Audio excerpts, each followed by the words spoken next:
The best content creators do both things really well: educate and storytell. People need to get the cringe out of the way with LinkedIn. Every single person that I ever speak to, they know that LinkedIn is very powerful, but they cringe at the idea of posting on LinkedIn. Give me an example of like a popular story that's gone viral for you on LinkedIn. So either start from scratch or literally just go through your connections and delete as many of them as possible. So you just don't have to deal with that imposter syndrome. What people don't understand is that the copy needs to be as good as the content in your video. In the caption, you write an long hook. Understanding that what got me here won't get me there. It's been the biggest mindset shift I had to adapt. Lara, I'm so excited to sit down with you today because I want to hear everything about LinkedIn and really just how you've grown so big on this platform, but also just like we talk all the time about what it takes to like be an entrepreneur, be a female entrepreneur. So I want to dive into all of that. Why don't you give like a little intro on who you are for the listeners? Well, firstly, thank you so much for even having me. I am one of your biggest fans. I remember when I first found you through Marcos, and you just are so inspiring to me, so I have to get that out of the way. Thank you for being so authentically you. But me, so who I am an entrepreneur, content creator, and LinkedIn influencer, B2B influencer, some people would call it. And I've got around 240,000 followers on LinkedIn, 30,000 on YouTube. So been scaling social media and scaled 2 businesses from that. So it's been amazing to build a personal brand through LinkedIn and then being able to just grow overall. So I'm mostly interested like with LinkedIn, right? Because I'm on Instagram. So it's just like a completely different game. Like if someone was on Instagram, because a lot of people listening are more like short form, maybe they do like TikTok even too. How would you recommend someone get started on LinkedIn if you're mostly used to short form? So firstly, people need to get the cringe out of the way with LinkedIn. Every single person that I ever speak to, they know that LinkedIn is very powerful, but they cringe at the idea of posting on LinkedIn. And let's look into the psychology of why. Well, most people are used to using LinkedIn for job-seeking purposes and or to stalk their exes, their job colleagues, or like whoever is at work, which adds that like, I don't know, kind of of I hate this here because it's all bad. It's like bad, like you related to a bad thing. So you need to get over that. Either delete your LinkedIn account like I did and start from zero, so you don't have that like anticipation of like someone's going to watch me and I'm afraid of being seen trying. That is most people's fear. Like you don't want your old classmates that bullied you or didn't believe in you to see you trying something new. So either start from scratch or literally just go through your connections and delete as many of them as possible. So you just don't have to deal with that imposter syndrome. And then if you're a short form content creator, right now we're going through the LinkedIn video boom. So all videos, LinkedIn just introduced a video tab, which looks like TikToks and Instagrams, right? So video gets its own unique opportunity to shine. So if you're a short form creator, you create good videos that educate, well, not just inspire or entertain, then you have an unfair advantage because a lot of people don't even know how to create video on LinkedIn. It's not their culture. LinkedIn is a text-based platform. So if you can take your short form and then add a really good caption with a good hook, a good lead, and then good caption, then you're good. But what people don't understand is that the copy needs to be as good as the content in your video. So ideally, you post your video and then in the caption or the, what it is, you write an 8-word long hook. And then same with the second line. So the idea of LinkedIn is like line, space, line. That's how the LinkedIn formatting world looks like because we're trying to optimize for mobile. It makes it simpler to read. I see a lot of people coming from Instagram and they're just copy pasting their captions from Instagram onto LinkedIn, but it doesn't work because it's not readable. LinkedIn doesn't work like that. So you want to do 8-word long hook with like a specific number, in something like a keyword, like productivity, remote work, leadership, job seeking. Here's how to go viral. Here's how I went viral on Instagram. Here's how my business made 2 million this year. Something that's specific like that. And you guys already have that advantage because you do that with your videos. But I think there's like a disconnect between saying it and writing it down and actually having it in the copy. So that is probably the easiest way. Wow. And what I think is so fascinating about LinkedIn is everything you were saying was my initial impression. Like, oh my God, I don't want this person to see it from college. That would be so embarrassing. So cringy. And we did some LinkedIn content with Marcos's agency a couple months back. Yeah. And funny enough, we're actually putting out my first LinkedIn post on Monday. I don't even know if I told you that. No, you didn't. Marcos is like going to do the copy for the first post and all that good stuff. I feel like I'm over that cringe factor, but I'm so happy that you brought this up because this is like the number one thing my clients even tell me on Instagram, right? Because Instagram's kind of like your little posse, right? The people you like are most close to, which can sometimes even be harder than people of like years and years and years ago. So tell us a little bit more about like how you built a personal brand. Like LinkedIn aside, I want to hear more about your story from like where you started to where you are now. Because a lot of people listening want to be multi-platform. And I think just like this word personal brand is so vague. So tell us your story. Well, I started by focusing on one platform only. Too many people get distracted with multi-platform, like I need to go on every channel, look at Stephen Bartlett, look at Iman Gaji, look at Grace Beverly, look at all of these people that have like this multi-platform approach. And I'm like, yes, but you're not them. You don't have the access to their team. You also don't have the time. And for me, I focused on understanding one platform, mastering it, and then redelivering it in multiple different platforms. Because if you can master one, you can master all of them. But you first need to become really good at one. Because what I understood from my time on Instagram and TikTok, like I had gone viral before. I had grown to like 20,000 followers on Instagram, 40,000 followers on TikTok by focusing on one specific thing. And so on LinkedIn, I was like, okay, let me try and do the same. And I started actually just writing about social media in general. Like I was like a social media marketing girly talking about the trends and stuff. And like I thought for which platform? For LinkedIn, but I was talking about Instagram and like all this. I was trying like to report, like you know how people do that. And I thought, okay, this is what they're doing, so it must work. But then I tested it out and it wasn't working for me because I was trying to get assigned this thing that was working for someone else. And when you're assigned something to do, it won't work because you're not pursuing it. You need to pursue what is in alignment for you. And in order to find what is in alignment for you, you need to try and post things. And this is where people get stuck because they're trying. And you're in the process of trying things and failing. And so, okay, I tried all of that thing. Then one day I was like, okay, I'm going to write about personal branding and LinkedIn growth. That one of those posts that outperformed all of my posts that month. So I was like, okay, the market is indicating to me that this is what I'm really good at. And what I love about all social media platforms, especially written ones, is that you get immediate feedback. So then from that, I was like, okay, how can I write about copywriting and personal branding and storytelling more? Well, told my story and so on. So I was heavily educational by teaching those like 2 steps behind me and inspiring those 2 steps ahead of me through my storytelling. The best content creators do both things really well: educate and storytell. So through storytelling, I gained a lot of respect because I was being quite honest, and through education, I gained a lot of following and engagement because I was explaining things in layman's terms. So what kind of stories do you tell? Like, give me an example of like a popular story that's gone viral for you on LinkedIn. So my first post on LinkedIn went viral, and it was a story about how I was trying.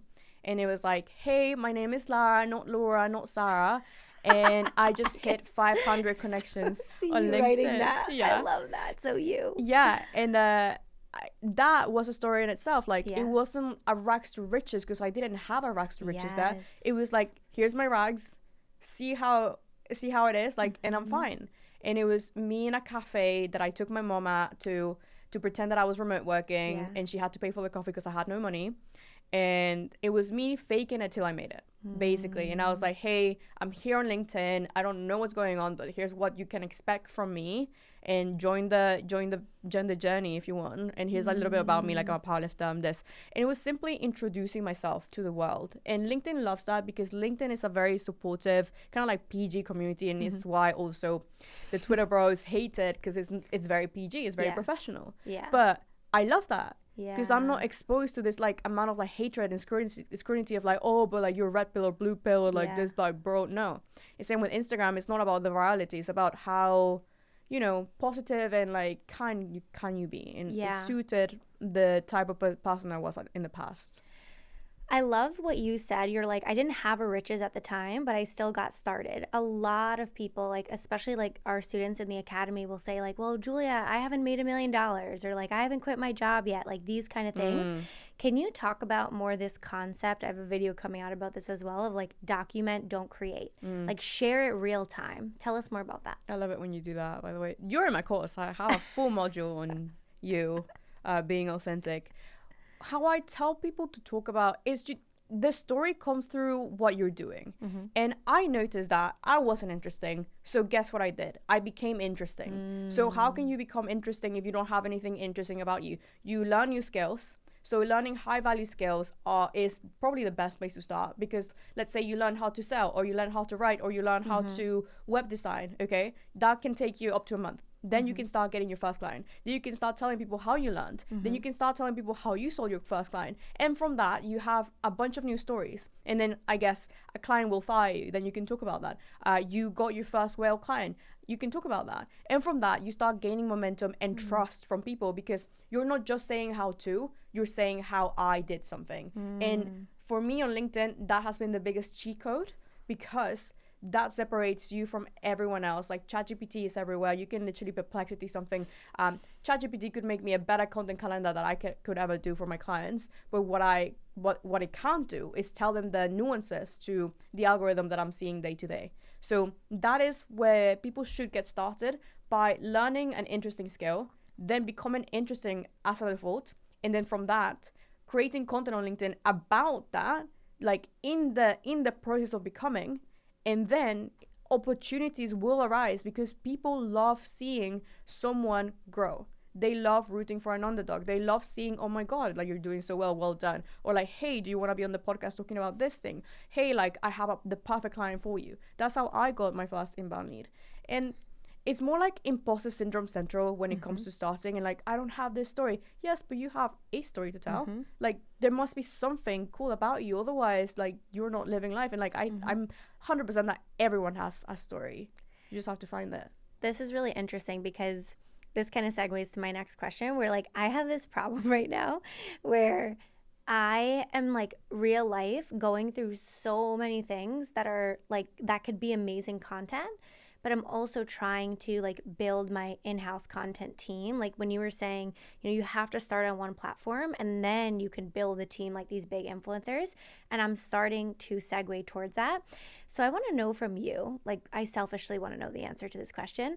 When you have a really good idea, like, let's say you have an experience in life, right? You're in an Uber, you have this thought, you have this experience. What is your process for putting that into a piece of content? Like, do you just write it in that moment? Do you write it down? You do it later? What is your process for bringing your real life ideas onto your content? For me, it's more technical, as in, I don't talk. I think it's very different cultures that we're in, because you on Instagram, you have to post a lot. You have to do all these stories as well. I'm lucky enough that LinkedIn doesn't have stories, so I don't have to create content about every single thing about my life, which is an unfair advantage on LinkedIn if you're kind of like chilled and you're behind the scenes. For me, how I create content about my stories is, I sit down like on a weekend and I have like 3 content themes, like a highly educational post, a highly entertaining storytelling post, and like a quick tip platitude post. I only have to check all of these 3 for me to be done with content, and the next 2 are just either videos from a podcast or a piece of content that's like on the fly, so something like that. So then I sit and think, okay, what did I do this month that relates to those topics specifically, instead of me having the idea and then having to create content behind it, because I think that for me would overcomplicate the process. And I'm like, okay, I have this idea and it's really cool. No, for example, today, I really wanted to talk about the next launch of my product, but the idea didn't come from me having the launch. It came from me needing a post to educate. So the hook was like, everybody is winning on LinkedIn because of writing content. Here's how you do it. And then I introduced the course after, but it started off as a highly educational post, and then led to a promotion. So you have the buckets, like the themes, and then you fill them with your ideas. Yeah, because I found that having so many ideas was making me shake like a chihuahua, like literally like Like, I don't know how to do Marcos's family has a chihuahua. So I'm just picturing her. I was like that, and it wasn't sustainable. It was burning Yeah. me out, and it was putting me in this fight or flight. And I'm like, I need to enjoy creating content so I can keep at it, because also energetically your content does like speak. Yeah. Like if you write shit content when you're feeling shitty, then it won't perform well. Like I just feel like us girls would probably already know It's like this. energy. It's like, and like if your energy is not aligned to the post and you're Yeah. not fully like bought into the idea, no one will be. Yes. So for me, it's like, okay, I trust myself in this strategy, highly educational post, highly storytelling post, and apply it to post, and then the next two are fillers. At least I know that 3 out of my 5 posts that week are going to change someone's life a little bit. So then for me, I create positive momentum and positive thinking into my brain, and then I'm like, okay, this is all good. So again, from this podcast, I can be like, it's a high storytelling post where I'm like, oh my god, I met Giulia for the first time. She's been my online best friend.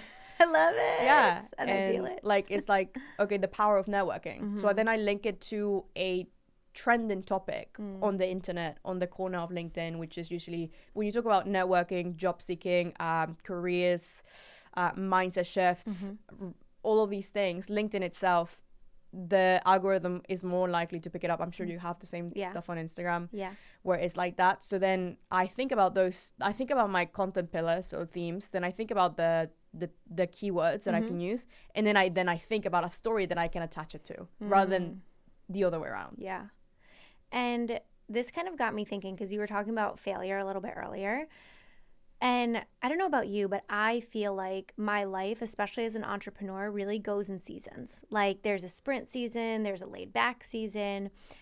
What do you think has been one of the most challenging things for you in this season of business where you're at now? Not the come up story, like where you're at right now. You've achieved this success, you have this personal brand, you have amazing students. Like, what is the hardest thing for you right now? Understanding that what got me here won't get me there. It's been the biggest mindset shift I had to adapt, because, and you've spoken about this before, I think about it a lot, especially now, but when you're starting out as a freelancer, trying to make it, trying to be in the hustle, trying to, graft your way to the top, you're doing all of these things and you become so good at them that you over rely on yourself, because 1, you can't pay anyone, 2, you have all the time in the world, 3, no one believes in you, 4, like you don't know how to hire, and you don't have anything to hire for yet, right?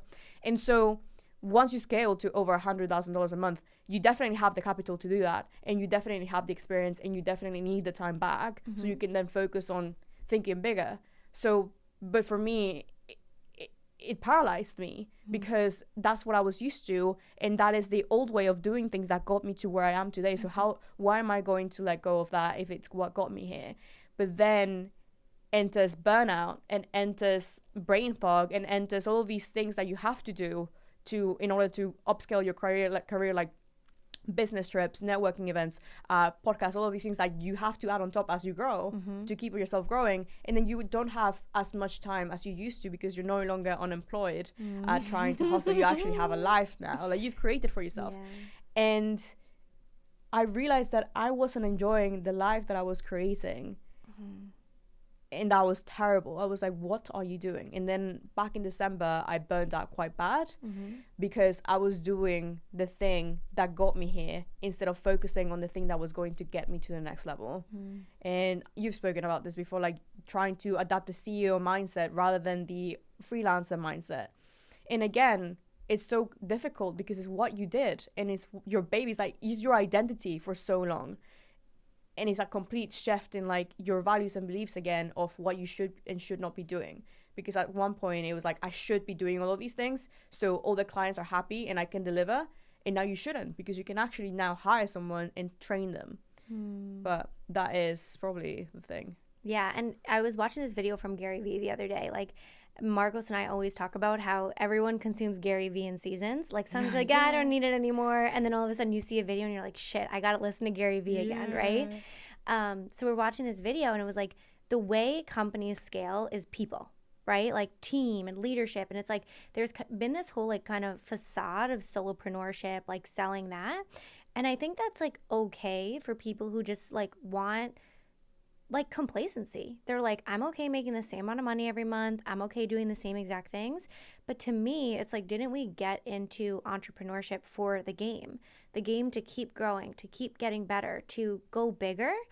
And this is something that I realize. I don't know if you ever feel like this too, but I realize that I love being an entrepreneur. So, like, I don't know if you ever think about this, but I'm in this season, like, Marcus and I just got engaged. We're talking about the wedding. I just got goosebumps. And it's made me think so much of, like, damn, like, what's the kind of wife I want to be? Do I want to have kids? But I do. But, like, what's the kind of mom I want to be when I have kids? Do I want to work this hard? And I kind of went through this season for, like, probably a year where I was like, I'm going to just like retire when I hit this certain age, and I'm going to just bake bread and like be a mom and this whole thing. And then as of like 3 months ago, honestly, I was like, I don't want to do that anymore. Like, I want to be like a boss mom. It's because I was listening to this podcast, and I have to remember the guy's name. He was the guest on the show. And he was basically saying that like his kids from the, like, I don't know, they're maybe like 5 to 8 years old. He has them opening businesses. And like they build the business together. So like when the dad comes home from work, he's sitting and like building the Shopify store with the kid. Like that's their fun. And I'm like, fuck yeah, like that's so cool. Like, you know, I want to be a builder. I want to teach my kids to be builders. And it's like, I wonder if you ever think about that. Like, do you ever think about like where you want to grow to, like as a woman in business, especially because I feel like we have this thing where it's almost like we have to choose. Yeah. A lot every day. I think going on Twitter triggers me quite a lot because there's the red pill community where they expect women to just be housewives and have babies and lay their foot in the grass and, you know, provide the love, and their only job in the world is to give the man kids. And I found it quite frustrating because it just feels like it's stopping me. But at the same time, then I start struggling with like, am I going to find my dream man if they all think like that? Because it tends to be the successful entrepreneurs that also tend to be, I want like a feminine woman, and really finding my idea of feminine, like what a feminine woman is. Because to some people, to some men specifically, I will scare them because I can be quite direct. I'm not like super cutesy all the time. I'm like, I love the grind, I love the game, I love to play the game. And that seems to be like a masculine trait apparently. And I was like, since when being disciplined, well educated and rich, healthy are masculine? Like since when is that for men only? The other day I was talking to someone and I was like, he was like, what do you enjoy? And I'm like, well, I love doing red light therapy, sauna, steaming. He's like, yeah, that's like a masculine thing to do. And I'm like, what? Wait, like, what did you say? He was like, biohacking is a manly thing. And I'm like, what? I'm pretty sure like the girls have been doing it for longer. Yeah. Before Andrew Huberman was trending, you know. Yeah. And so it's like, why am I listening to these people first? So I definitely have internal arguments with myself, and where I have to recenter. Yeah. And really think, who are you, Lara? And stop being what society is telling you to be, and be yourself. Because as soon as I start tipping to the societal expectation of what a girl should be like, I become miserable. Yeah. And then I have to tip back into who I enjoy being. Yeah. And hopefully, with luck and time, the right man will love me exactly for who I am. Hell yeah. And right now, I'm so blessed in friendships that... You made a post on this today. Yeah. I'm so blessed on friendships that I do not require the love of a man to feel full or complete. So powerful. I would love that 100%, and I will make space for it when it comes. But my friendships are so powerful. Like, I'm surrounded by you, like powerful women that are in the game as much as I am, that are in their own lane, building their own thing. The men as well are so kind, polite, smart, intelligent, wealthy, abundant. And that for me is like, I built that myself. I came back from my trip in January, and I was kind of stressed. And then I got off the plane, I got into my flat, and I was like, I'm back to this life that I built for myself. No one did it for me. I did it. And every single woman should be able to experience the feeling of being somewhere you did, like you built for yourself, having everything that you paid for, and being the person that you became by yourself on your own through everything that you went through yourself. It's so empowering. So powerful. And Lara, just to kind of like land this plane, like bring it all together. If someone walks away from this podcast and they were like, Lara taught me this one thing, what would you want them to say? So for LinkedIn stuff, just stop focusing on the cringiness. Start posting 3 pieces of content every single day, one highly educational one, a story, and then a platitude. So a feel good quote like, I don't know, if I can do it, you can do it. So a storytelling post, do a introduction post about who you are.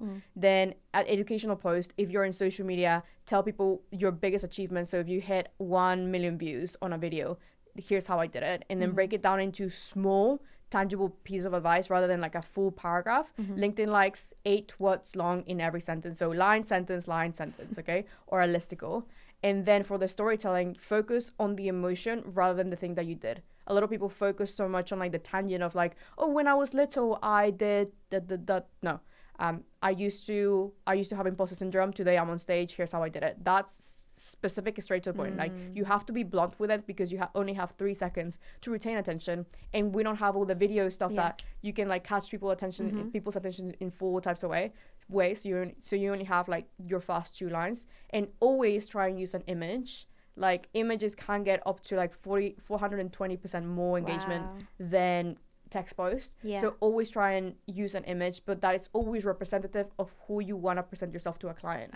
Too many people are using selfies and cutesy stuff like that, but you need to remember LinkedIn is very professional, and so if you want to be seen as a trusted professional, you need to like also portray yourself as one. If your brand is like for the girlies, then selfies and cute photos on holidays works. So you need to remember who your ideal target audience is as well. It's like, what do they like? Because you need to become their hero.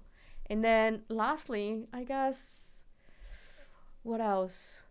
Oh, the halo effect. So always use the halo effect to your advantage. So the halo effect is basically when people perceive you as being good perceive you to be good at for one thing because you're really good at it, and they perceive that you're good at all of those other things. So for me, my first halo effect moment was when I hit 10,000 followers in like 3 weeks. And then because they saw that, they perceived me as being a great copywriter, storyteller, a content creator, speaker. So then I leveraged that to my advantage. The second one is like I put myself in places like conferences and everything else so that people would perceive me as powerful. So you need to be seen in places where you'd like to be more in. So went to my first speaking conference, spoke, and then I got more invitations and so on and so forth. So use that cognitive bias and you'll probably be fine. Thank you so much, Lara. I love you. Love you.